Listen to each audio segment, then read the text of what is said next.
guys. Hi guys, how you doing? My name is Crystal. Welcome to my YouTube channel. Welcome all subscribers, welcome new. If you like my videos, please press the like button and please do subscribe. It's Sunday evening. I'm here in my flat by myself with my lovely, gorgeous Chihuahua Max. And what most people do is they watch the telly during the evening, and this is what I'm doing, watching the TV. And we've got ITV3 on. Before I went for a walk with Max around 8 o'clock-ish, I was watching Rosemary and Thyme with Felicity Kendall. So I watched 2 episodes of that before I went out with Max. I decided to go out a bit later today. It's pitch black outside.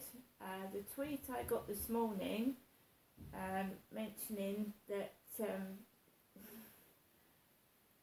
the word harm. Alexa, what does harm mean? Here is what I found. As a noun, harm is usually defined as physical injury or mental damage, hurt. As a verb, harm is usually defined as to do or cause harm to, injure, damage, hurt. For more, ask me to give you more definitions for harm. So immediately when the word harm, H-A-R-M, crops up, physical hurt, mental damage, and that word was mentioned in a tweet to me this morning. And of course alarm bells rang and it scared me. So harm usually means for someone to come to harm, to do someone a damage. Now why would someone send me a tweet like that and then I can pay them to stop harm happening to my Twitter account? I can pay them some money. So I haven't been feeling, I wouldn't say it well, I'm feeling well physically, but that is like, there's alarm bells in the back of my mind. Now whenever I go outside, who is doing this to me? Who is doing it? So I'm looking behind my back, to the side, forward, because I don't know who's doing it. And there you are, harm. Physical harm or mental harm. So harm is a nasty word. It's not a nice word. Why couldn't they have said, Crystal, to stop your Twitter account getting damaged or bugged or something, we'd like to offer you our services for a small fee. Why would someone say that to stop your Twitter account coming to harm, that they can help me if I pay them?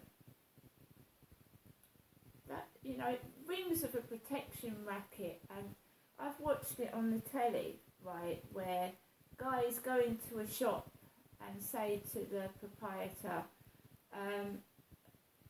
pay us some money and we'll protect your business. And then the guy says, no thank you, no thank you. And then they come back and beat him up and ask for money, demand it. So of course it's frightening for a woman by herself to get a message like that. And I didn't like it, and I don't like it. And even though I've got rid of it, it's still there in the back of my mind. And when I went out this afternoon, I was a bit wary of my surroundings, and I was trying to be careful of who I come into contact with, because I don't know who's desperate for cash. I've already had nearly £200 taken out of my account for fraudulent car insurance. So it's somebody that owns a car, because they've already, my bank did not pursue it. They just refunded me the money, but someone took money out for car insurance, which is fraud, because I don't own a car. So we've had that, and then they used a link. I clicked on a link thinking it was a coronavirus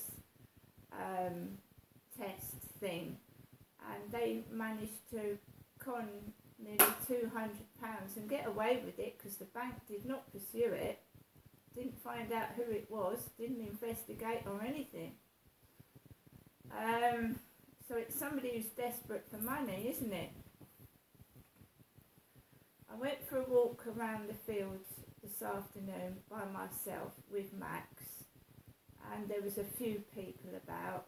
You know, it was quite busy because the sun was out. It was a lovely day. It's a nice day to take your kids out, wasn't it? And it was a nice day to take a dog for a walk, and a nice day to walk around the field. So it was like the field was quite packed this afternoon and this morning when I went out, but it was more like early afternoon when I went out rather than morning. So I went out in the afternoon twice, and I've just come back from taking Max for a walk. I got towards the field and there were two car park attendants sat on a bench. So I didn't go onto the field itself. I walked around the Rochester Riverside past the co-op, came back down, and then I wandered down to see how the flats are getting on down the bottom. And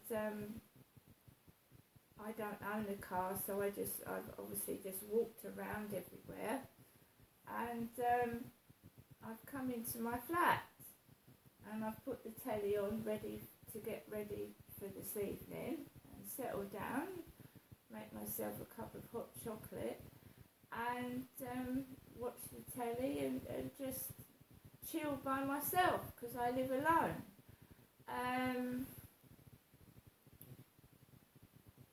It's been a very noisy weekend, and it's been a noisy week because the guy upstairs had his kids over all week. I believe that the noise upstairs has stopped. We had some noise on the wall when he took his kid back. Next door was noisy for an hour. It sounded like against the side of my wall for about an hour it went on, and I just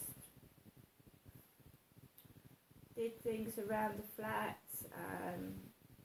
I was getting my letters ready. I've got to go to the pain clinic in London next month, so I was getting all my letters from the hospital about the lump in my neck.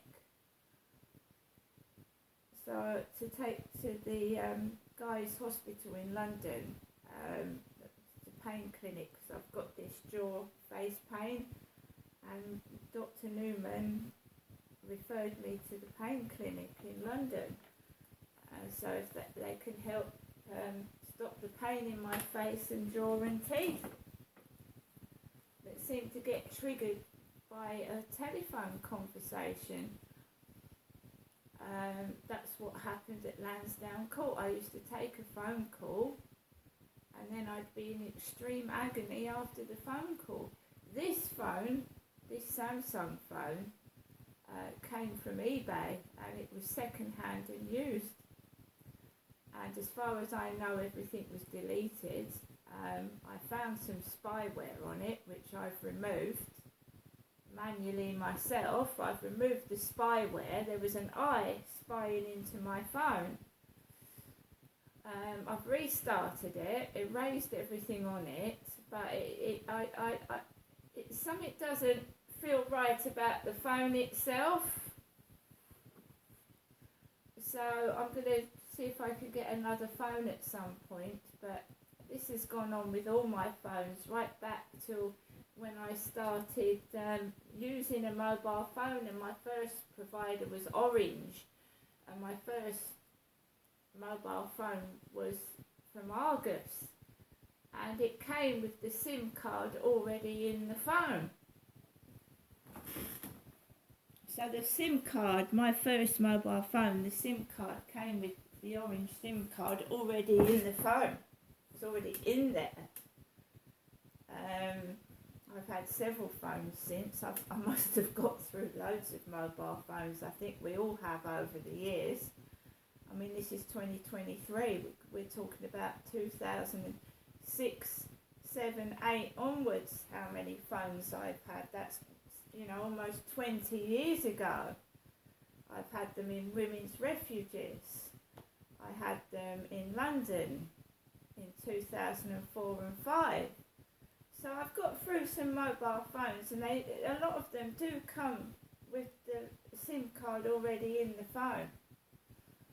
So it does make you wonder, doesn't it?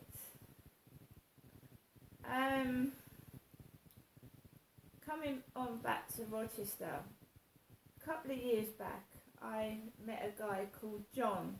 Now I'm not going to disclose his surname, but I met a guy called John at Lansdowne Court. His name was John. It wasn't John Rose. We call him John C. And he had a blue Suzuki. And he took me, Crystal, out for the day, and I lived in Chatham, and he took me to Rochester. He took me to the Rochester Cathedral grounds. He took me to Rochester High Street to a lovely little tea shop where he bought me a panettone and a bacon roll and a coffee. He was a short guy with black hair. He was very attractive. He wasn't ugly. He was short, about 5'9", 10" at the most, and he had a black beanie hat on. And he took me out for a date off of a dating site, and we exchanged photographs with emails. And I used to talk to him on the mobile phone when I was in Chatham Library. I only met him once. He sent me photographs of himself. We met. He took me out once. He took me to Rochester. He took me to Common Road car park. And he gave me some shopping from Asda. And then I never saw him again. Never saw him.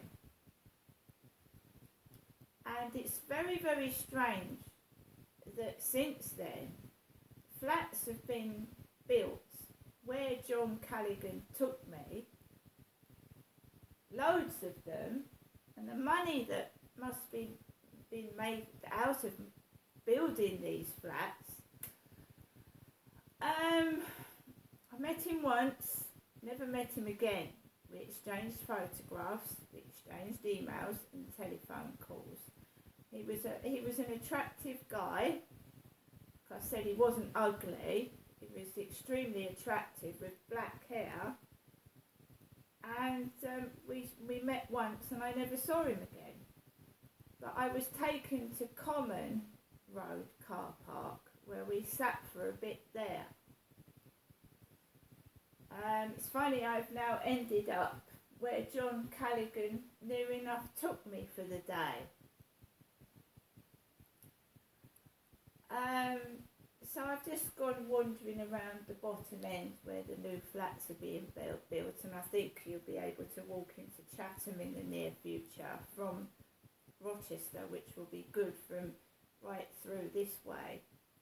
Some nice benches down there as well. It's coming along really nicely. But I'm not a rich woman. I'm not rich, and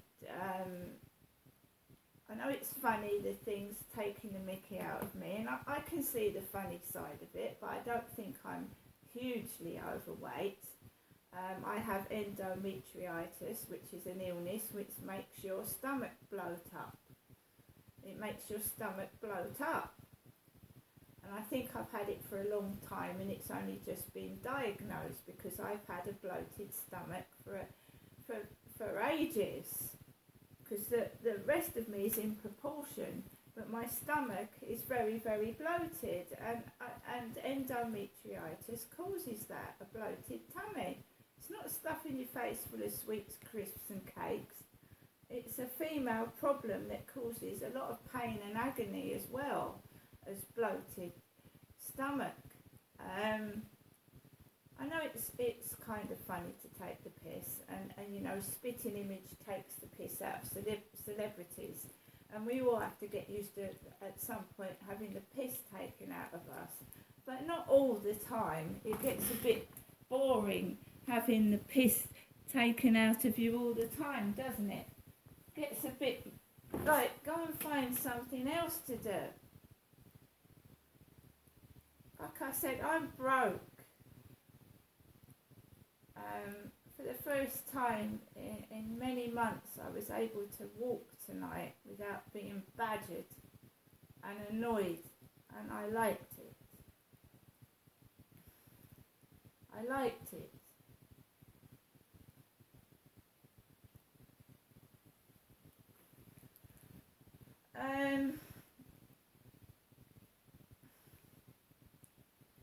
I miss company. I think everybody misses company, cuddles, kisses, company, snuggling up to somebody. But if it's the way it's got to be, it's the way it's got to be. I don't want anything else but proper company. I don't want to keep meeting men. I stopped that a long time ago, just meeting men one-off. Yes, some older women are flattered by younger men interested in them, but then it's not going to lead to a relationship, is it? A younger man interested in a really older woman, it's not going to lead to a relationship where someone cares and looks, where you look after each other. I'd be quite happy with someone my age or a bit older. Just a bit of company. That's all I wanted. I mean, now I've got used to being by myself, and I don't mind being without company, don't get me wrong. But getting that tweet this morning just made me feel so vulnerable and scared. And that, why would someone do that? Make me feel afraid.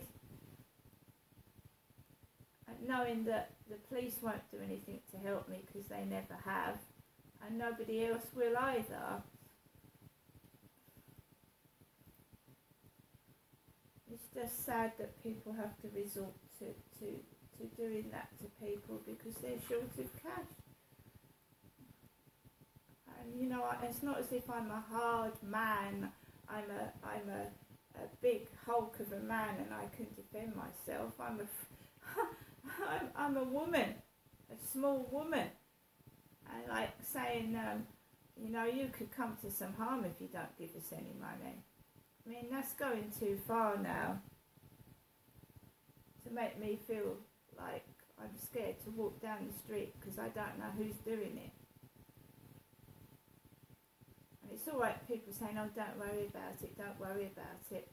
But that woman that's gone missing, I don't know if they found the body. They found the body, but we don't know if it's Nicola Bulley's body yet. That came up on the news, but I mean, the police failed her, didn't they? In fact, they failed her. It's all right to say